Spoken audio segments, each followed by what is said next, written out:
Hi, hello dears.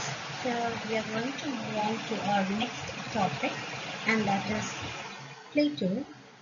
And in the syllabus, we have the portions of the book The Republic. We have to study book 2 and book 3. Before moving to the syllabus, we have to know about Plato. And when I talk about Plato, it is very important that we have to know about the classical age. The intellectual activity which produced the earliest major texts of Western literary criticism was centered in Athens in the 5th and the 4th centuries BC. And we can say that the foundations of Athenian democracy had been laid towards the end of the 6th century BC. We can say that a period of just over 100 years, which contains the lives of Plato, that is from 427 to 348, Aristotle 384 to 322 BC, and we can see their works, their time spanned across the reign of Philip of Macedon 382 to 336, whose interference eventually put an end to the rivalries between the city-states and led to a stronger consolidation of the republic. So, uh, what is relevant to us here is recalling the great events of political and socio-cultural past is the rich literary inheritance which Plato's contemporaries received from the literary genius of the Greece, including we can say the famous critics like Homer, Sophocles, then Aeschylus, then Herodotus, and so many other famous contemporary critics. And all these critics have their own tragic masterpieces, which would actually shape the European imagination for a long period of time. And we came to know about a change when it comes to the face of Aristophanes, because from the face of Aristophanes only the establishment or the form of comedy came to the Western theatrical norms. So this is the what a very short introduction on the classical age when it comes to all these critics, when it comes to all these writers, the famous contemporary writers of Plato. Yeah, here we can see that the biography of Plato, the great classical Greek philosopher, mathematician, student of Socrates, writer of philosophical dialogues, and founder of academies in Athens. And Plato's date of birth is generally recorded as 427 BC, but he certainly died in 348 BC. And we can also see that his influential subjects were philosophy, mathematics, logic, and ethics. And the academy in Athens is the first institution of higher learning in the Western world.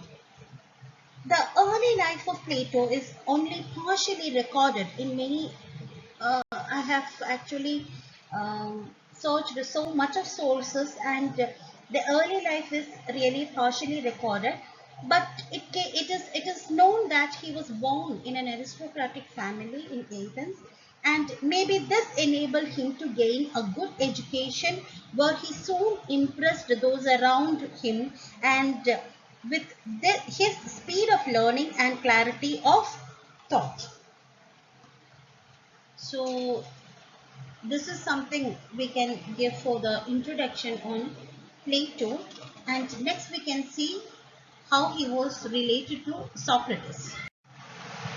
Plato, the one of the greatest disciple of Socrates, and he was deeply distressed when Socrates was condemned to death on a charge of having corrected the young by his teachings. Socrates had only made them critical of the existing order, Socrates' celebrated method of philosophical enquiry was dialogue, in inverted commas, in which the instructor asked questions to probe the disciples, thereby leaving their own misunderstandings to themselves. This method was later accepted or adopted by Plato in his own philosophical investigations, the dialogues. And we can see that the entire treatise exists on a question and answer form by a number of interlocutors, the chief of whom is Socrates. It is he who utters those profound truths that later formed the philosophical system of Plato.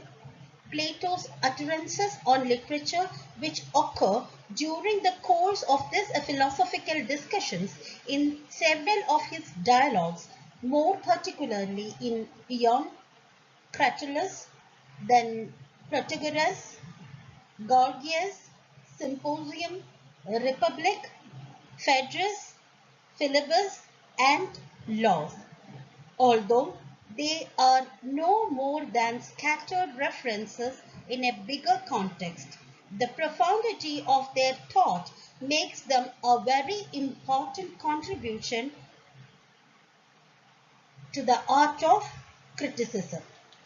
So we can see how he is so very related to Socrates. The key element of his writings in his is his frequent references to Socrates. Socratic dialogue had a big influence in the young Plato, and so Plato's readers get a clear idea of Socrates' philosophy and way of life.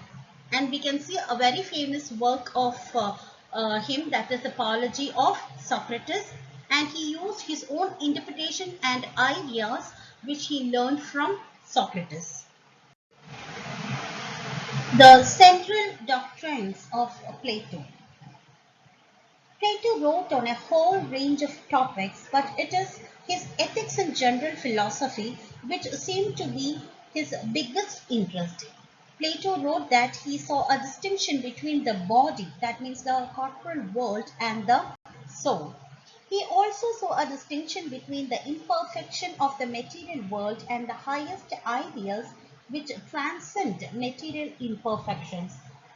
Plato felt that someone of a philosophic mind could differentiate between outward limitations and the highest ideals of beauty, truth, unity, and justice. And it is completely philosophy which hints at the limitations of the material and mental world and encourages an aspiration to higher ideals.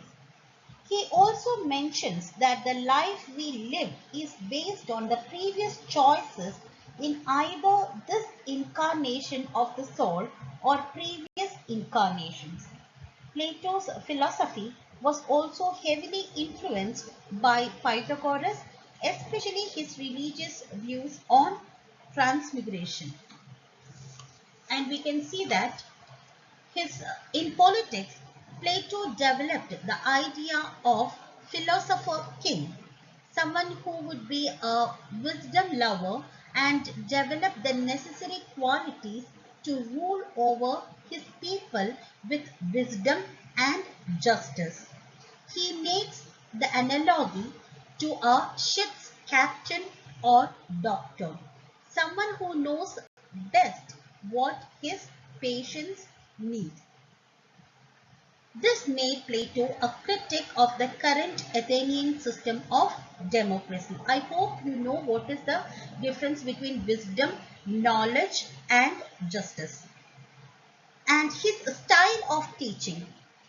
We can see that Plato doesn't write treatises but writes in an indirect way, encouraging the reader to ask questions and think for himself.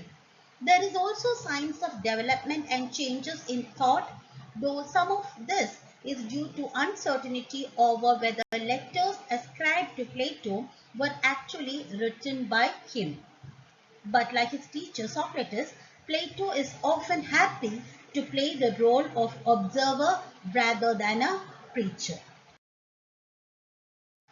So this is all about the introduction on Plato, the author of the Republic, and in our syllabus we have book 2 and 3 to study.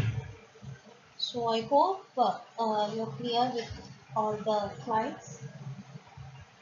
Thank you. Thank you so much.